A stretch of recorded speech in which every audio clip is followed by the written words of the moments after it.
warahmatullahi wabarakatuh. Shalom Namo Buddhaya, salam sejahtera bagi kita semua dan salam harmoni.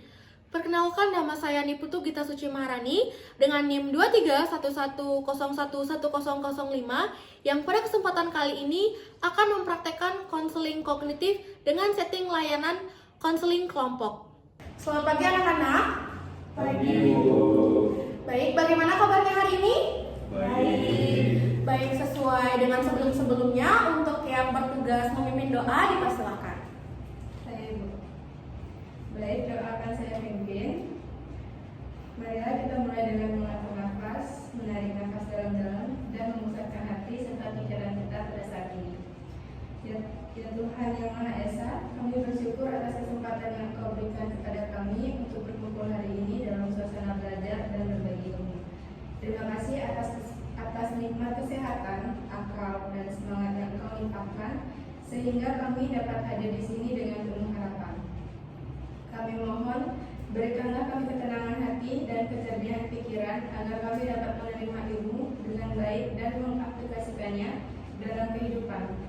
Bimbinglah kami agar selalu rendah hati dalam belajar, sabar dalam menghadapi kesulitan, dan gigih dalam mengejar cita-cita. Ya Tuhan, dalam perjalanan hidup kami, terkadang kami merasa lelah, jenuh, dan ragu. Kami mohon kekuatan dan semangat baru agar kami dapat bangkit dan terus berusaha tanpa putus asa. Ajarkan kami untuk selalu bersyukur, menghargai proses, dan melihat setiap tantangan sebagai kesempatan untuk tumbuh dan belajar. Kami juga berdoa agar Engkau menjaga kami dari segala hal yang dapat menghalangi kemajuan kami, baik dari dalam diri maupun lingkungan sekitar. Lindungilah kami dari rasa iri, dengki, dan kebencian, serta tanamkanlah sikap saling menghormati dan tolong-menolong di antara kami. Ya Tuhan, berikanlah kami kemampuan untuk menjadi pribadi yang bijaksana, berakhlak mulia, dan bermanfaat bagi orang lain. Bantulah kami untuk selalu menjaga persatuan dan kerukunan, serta membangun lingkungan belajar yang aman, nyaman, dan penuh kasih sayang. Kami juga berdoa untuk guru-guru dan semua orang yang membimbing kami. Semoga Engkau memberkati mereka dengan kesehatan, kesabaran, dan kebijaksanaan dalam mendidik dan membimbing kami. Ya Tuhan, semoga setiap langkah kami hari ini dapat menjadi bagian dari perjalanan menuju masa depan yang lebih baik. Berikanlah kami kemampuan untuk memanfaatkan waktu dengan sebaik-baiknya, dan semoga ilmu yang kami peroleh menjadi cahaya yang menerangi jalan kami.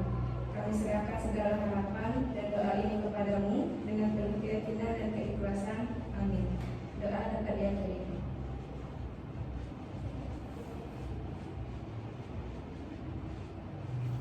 Baik, untuk memulai sesi pembelajaran kita hari ini, setelah melantunkan doa, mari kita memulai dengan salam terlebih dahulu. Om Swastiastu. Assalamualaikum warahmatullahi wabarakatuh. Shalom Namo Buddhaya, salam sejahtera bagi kita semua dan salam harmoni. Baik, sebelumnya terima kasih kepada Ari karena sudah memimpin sesi doa pada pertemuan kita hari ini. Dan sebelum kita masuk ke inti pembelajaran kita, izinkan Ibu untuk mengabsen terlebih dahulu. Untuk Nimade Ayu Sari Puspadana, Hadir. Nikomang Ari Amreni, Hadir Ibu. Ikade Dwi Arta Putra, Hadir, Bu.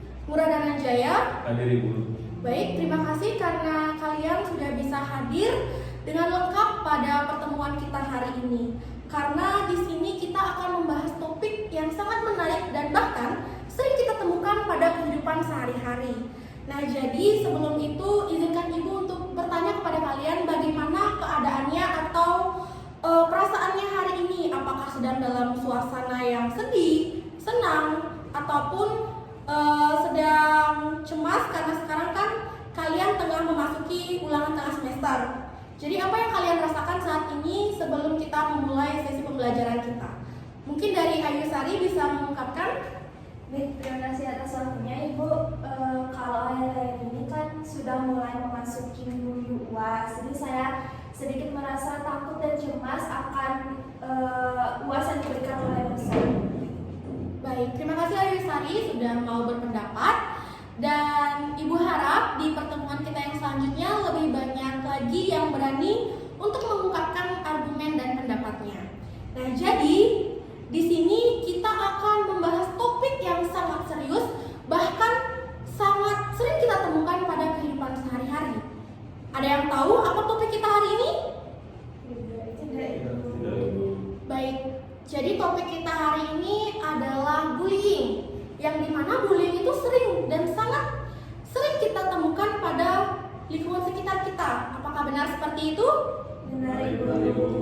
Baik, jadi di sini kita akan membahas bullying yang lebih intens lagi, yaitu bullying verbal. Yang dimana sebelum kita membahas lebih jauh, mari kita cari tahu dan mari kita pahami terlebih dahulu apa yang dimaksud dengan bullying verbal. Jadi dari adik-adik sekalian, apakah ada yang mengetahui, apakah ada yang pernah mendengar tentang bullying verbal? Dan mungkin agar kita di sini sama-sama terbuka, Ibu ingin menanyakan kepada kalian satu persatu dan mengungkapkan pendapat kalian terkait apa yang dimaksud dengan bullying verbal. Jadi bisa dimulai dari Ari terlebih dahulu. Baik, terima kasih atas kesempatannya. Dari pemahaman saya, bully verbal itu merupakan bully yang dilakukan melalui kata-kata atau ucapan. Baik, terima kasih Ari atas jawabannya. Kita keep jawaban Ari terlebih dahulu. Dilanjutkan oleh Ayu Sari. Baik, terima kasih atas waktunya Ibu. Sama seperti Ari, mungkin saya sedikit menambahkan yang dimana melalui kata-kata itu berupa penggunaan bahasa yang kasar, merendahkan, menghina, atau mengintimidasi seseorang. Baik, kita keep juga jawaban dari Ayu Sari. Dilanjutkan oleh Murah Dananjaya. Oke, baik, terima kasih kesempatannya Ibu. Jadi pendapat saya juga sama seperti teman-teman tadi. Bullying verbal itu simpelnya adalah melalui ucapan yang padahal walaupun hanya melalui ucapan tidak ada tindakan fisik, tapi efeknya kepada mental dari lawan kita itu juga sangat berpengaruh. Mungkin itu dari saya. Baik, terima kasih jawabannya Murah Dananjaya. Dan dilanjutkan oleh Kadek Dwi Arta Putra. Kalau dari saya sendiri itu masih sama seperti teman-teman yang lain, itu perundungan yang memang melalui kata-kata maupun lewat media seperti itu. Baik, Ibu sangat bangga dan Ibu sangat senang atas pendapat dari kalian semua. Dan semua sudah benar.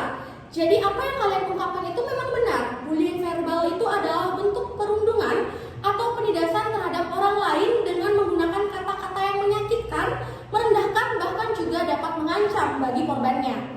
Kemudian kata-kata tersebut biasanya ditunjukkan untuk menghina fisik seseorang, kemudian juga cara berbicara, kemudian bisa saja itu digunakan untuk membuli cara berpakaian sang korban tersebut, atau bahkan bisa juga membuli karena latar belakangnya seperti agama, ras, atau bahkan latar belakang keluarganya. Nah, jadi di sini bullying verbal itu bisa berupa mengejek atau memberi julukan negatif, seperti misalnya ada korban yang dikatakan, kamu gendut. Nah, itu termasuk bullying verbal. Kemudian juga kata-kata bodoh, kampungan itu juga termasuk ke dalam bullying verbal. Kemudian di sini juga menyindir dan merendahkan secara terus-menerus itu juga termasuk ke dalam bullying verbal, karena di situ korban akan merasa direndahkan. Bahkan sang korban itu nantinya akan tidak percaya diri pada saat sang pelaku itu mengungkapkan kata-kata seperti itu. Kemudian juga berbicara dengan nada kasar, itu jatuhnya itu menghina. Kemudian itu juga sudah termasuk ke bullying verbal atau perundungan verbal. Nah, jadi di sini mungkin kata-kata ini terasa candaan bagi kita, atau bahkan tanpa kita sadari kita pernah melakukan hal tersebut. Nah, jadi di sini gunanya pada sesi pembelajaran hari ini kita mengidentifikasi apakah kita pernah melakukan hal tersebut dan apa dampaknya bagi korban dan bagaimana cara kita menangani situasi tersebut. Jadi di sini juga bullying verbal sering terjadi antara siswa dan sering dianggap tidak berbahaya karena seorang pelaku yang menggunakan bullying verbal atau melantunkan perundungan verbal ini merasa bahwa fine-fine saja selagi korban tidak merasa kesakitan. Karena sang pelaku itu merasa, saya tidak memukul, saya hanya mengungkapkan kata-kata. Nah, jadi di situ merasa bahwa itu tidak berbahaya bagi sang korban. Padahal faktanya di sini sangat berpengaruh bagi korban, yang dimana itu dapat menimbulkan luka batin bagi korban, atau bahkan hal paling fatal itu sang korban bisa saja depresi atau bahkan tidak memiliki keinginan untuk hidup di dunia. Banyak yang kita lihat kasus-kasus terbaru dan mungkin yang lagi booming saat ini, kasus bunuh diri. Nah, Nah, itu juga salah satunya faktornya dari bullying verbal. Kemudian, apa saja sih dampak dari bullying verbal selain yang saya jelaskan barusan? Apakah ada yang ingin berpendapat untuk Ayu Sari? Baik, kalau dari saya sendiri itu dampaknya itu ke mental saya sendiri ya, karena pernah satu pengalaman itu dari keluarga sendiri itu mengatakan saya yang tidak secara fisik, jadi saya masih mengingatnya sampai sekarang. Jadi dari yang sudah dikatakan itu menjadi trauma yang mendalam bagi diri saya sendiri. Baik, terima kasih Ayu Sari sudah berani mengungkapkan argumennya terkait dampak bullying verbal bagi sang korban. Jadi sangat benar yang sudah diucapkan oleh Ayu Sari. Di situ di saat sang korban diberikan kata-kata yang tidak enak atau bahkan menyakiti hati. Nah, sang korban akan merasa kepercayaan dirinya itu menurun drastis. Bahkan tidak akan berani untuk bersosialisasi dan berinteraksi dengan lingkungan sekitarnya. Kemudian setelah dia turun rasa percaya dirinya, apa yang timbul? Dia akan malu, dia takut atau bahkan kehilangan harga dirinya. Dia tidak akan pernah muncul dan akan mengurung diri, tidak berani bersosialisasi karena merasa bahwa dirinya itu rendah dan merasa sangat tidak pantas untuk ada di sini. Kemudian juga dia menarik diri dari lingkungan sekitar. Mungkin saja bisa dianggap sebagai orang yang introvert. Kenapa? Karena dia tidak mau berbaur dengan lingkungan sekitarnya. Kemudian dia menjadi pasif, yang dimana dia akan takut berbicara, kemudian bahkan takut juga masuk ke sekolah. Misalnya ada siswa yang seperti itu. Nah, dia itu akan takut masuk ke sekolah karena dia takut dibully lagi, takut dirundung lagi, takut diberikan kata-kata yang tidak enak lagi. Dan di sini juga seperti yang saya jelaskan sebelumnya, dalam beberapa kasus korban akan mengalami stres dan bahkan dia akan merasa depresi atau bahkan kehilangan semangat hidup untuk ada di dunia ini. Jadi sebelum kita lanjut ke materi inti kita, saya ingin kalian menjawab dengan jujur dalam hati. Apakah saya pernah mengejek orang lain? Even dengan teman dekat pun, apakah kalian pernah? Dan apa saya pernah ikut tertawa saat teman saya diejek? Kemudian, apakah saya pernah merasa bangga saat orang lain menangis karena kata-kata saya? Nah, jadi silakan kalian merenungkan diri terlebih dahulu apakah kalian pernah melakukan hal tersebut, dan jikalau di sini ada yang berani untuk mengungkapkan kalau pernah melakukan hal tersebut, tidak apa-apa karena sesi kali ini sangat terjaga kerahasiaannya. Karena dalam bimbingan konseling ada yang namanya asas kerahasiaan. Jadi apapun argumen kalian, apapun yang ingin kalian utarakan akan terjaga di sini kerahasiaannya. Jadi kita di sini tidak mencari siapa yang salah, tapi di sini kita belajar untuk menyadari bahwa kata-kata yang kita ucapkan itu akan menjadi senjata untuk orang lain dan dapat melukai orang lain walaupun tidak melukai secara fisik. Jadi apakah di sini ada yang ingin jujur dan berani berpendapat terkait pertanyaan saya barusan? Baik, Ari, dipersilakan. Baik, sebelumnya terima kasih atas kesempatannya. Mungkin secara nggak langsung aja, saya kan di keluarga berempat, saya punya adik paling kecil. Nah, dia tuh kulitnya emang agak lebih hitam lah dari kita semua. Jadi kayak saya kadang manggil dia kayak badang gitu. Jadi mungkin itu termasuk bully verbal juga ya, cuman kebetulan hari saya juga menyadari bahwa memang kulit dia itu lebih gelap dari saudaranya yang lain.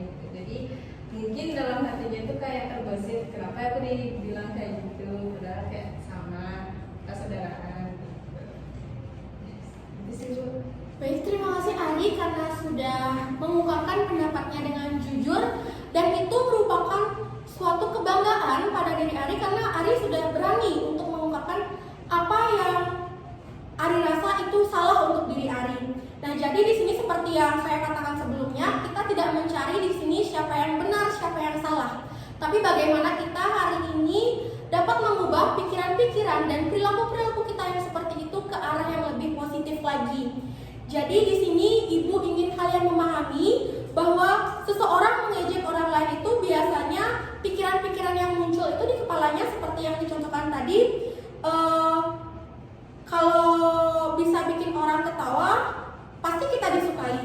Kemudian teman yang beda itu aneh, wajar kalau diejek. Itulah pikiran-pikiran yang negatif yang muncul sebelum kita melakukan ejekan tersebut. Nah, jadi pikiran-pikiran tersebut itu biasanya akan muncul secara otomatis. Kita merasa bahwa itu hal biasa. Tapi, tahukah kalian bahwa apa yang kita rasa itu biasa ternyata benar-benar berpengaruh pada korban. Pikiran-pikiran irasional kita yang kita pikirkan dan kita lantunkan kepada korban itu sangat melukai korban. Jadi di sini kita akan belajar bagaimana kita menangani hal tersebut dengan teknik-teknik yang ada dalam teori kognitif. Baik anak-anak, untuk menangani kasus bullying verbal yang sudah Ibu jelaskan sebelumnya itu, di sini ada suatu teknik yang dapat kita gunakan untuk dapat mengubah pikiran kita dari yang negatif menjadi ke arah yang lebih positif. Nah, kita akan menggunakan yang namanya teknik inokulasi stres. Jadi untuk adik-adik semua, apakah ada yang pernah mendengar tentang teknik inokulasi stres atau mengetahui apa sih itu tentang teknik inokulasi stres? Belum. Baik, karena belum ada yang mengetahui, tidak apa-apa. Karena hari ini Ibu baru pertama kali mengatakan dan menjelaskan kepada kalian terkait teknik inokulasi stres ini. Nah, jadi teknik yang kita pelajari ini adalah teknik inokulasi stres, yang dimana teknik ini ibaratkan sebagai vaksin untuk pikiran. Yang dimana kalau vaksin itu kan melatih, biasanya itu vaksin untuk melatih tubuh melawan virus, benar? Nah, kalau di inokulasi stres ini, pikiran kita yang divaksin. Bagaimana kita melatih pikiran kita untuk tahan terhadap tekanan agar tidak meledak dan dapat menjadi perilaku negatif seperti hinaan atau ejekan. Jadi bagaimana kita menghadirkan teknik inokulasi stres ini untuk menghadapi kasus perundungan verbal atau menghadapi bullying verbal. Jadi langkah-langkah yang harus dilakukan atau harus diketahui sebelum kita melakukan teknik inokulasi stres. Yang pertama, sadarilah bahwa kamu sedang dalam tekanan atau stres. Yang kedua, kenali pikiran negatif yang muncul. Contohnya, aku harus ejek duluan biar nggak jadi korban. Itu adalah pikiran negatif yang muncul. Kemudian yang ketiga, berhenti sejenak dan atur nafas kalian. Kemudian, berikan instruksi diri seperti, aku nggak harus menyakiti orang lain untuk menjadi orang yang lebih baik. Aku bisa tetap keren tanpa mengejek orang lain. Itulah bagaimana kita menghadirkan kata-kata tersebut untuk menjadi vaksin untuk kita berikan kepada pikiran negatif kita. Kemudian, di sini kita dapat mengubah perilaku kita. Misalnya, mengajak orang tersebut bicara dengan empati, diam, atau dapat mengalihkan pembicaraan. Jadi di sini inokulasi stres itu ibaratkan vaksin, yang dimana vaksin itu kita beri anggapan pikiran positif dan kita suntikkan atau kita berikan kepada pikiran negatif kita agar kita tahan dan tidak terpancing untuk melakukan bullying verbal kepada sang korban seperti itu. Jadi di sini Ibu akan menyampaikan suatu skenario kepada kalian dan kalian akan menjawab dari skenario yang Ibu sampaikan sebentar.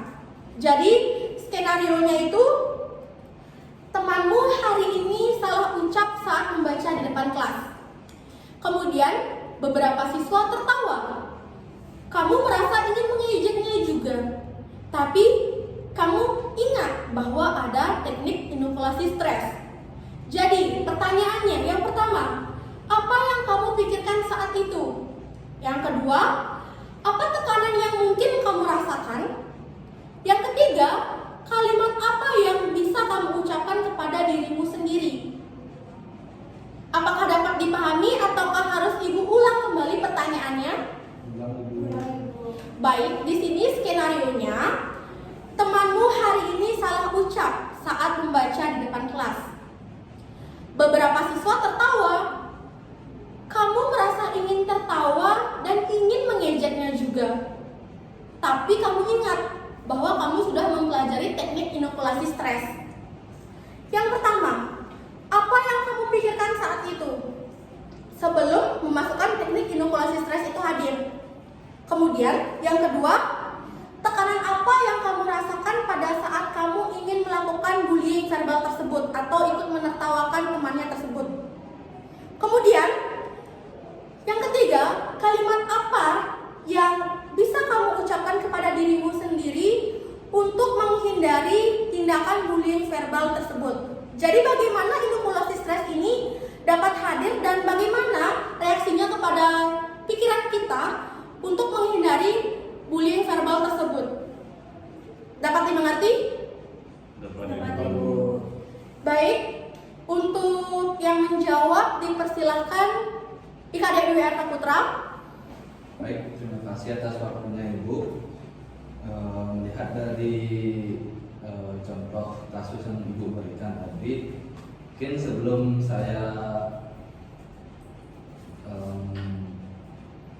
saya mempelajari materi inokulasi stres itu, saya akan ikut tertawa. Tapi ketika dimana tekanan itu mungkin saya akan panik di saat itu juga. Tapi ketika saya sudah mempelajari inokulasi stres itu, mungkin saya berpikir seperti ketika saya di depan bagaimana seperti itu. Jadi saya berpikir untuk menstop itu juga, untuk tertawa dan melihat di mana ketika saya yang di depan ditertawakan gimana misalnya. Baik, berikan tepuk tangan yang luar biasa kepada IKD WR Saputra karena telah berani berpendapat. Untuk mengakhiri sesi pembelajaran kita hari ini, mari kita akhiri dengan doa dan salam penutup yang akan diwakili langsung oleh Ari Anggreni. Baik, untuk itu doa akan saya pimpin. Marilah kita hening sejenak, menarik nafas dalam-dalam dan memisahkan hati serta pikiran kita. Mari kita tutup pertemuan hari ini dengan mengucapkan rasa syukur atas kesempatan belajar yang telah kita jalani bersama. Semoga suasana belajar dan bekerja kita selalu dipenuhi rasa hormat dan pengertian. Doa dapat dihadiri. Untuk itu pertemuan hari ini saya tutup dengan salam. Om Santi Santi Santi Om. Wassalamualaikum warahmatullahi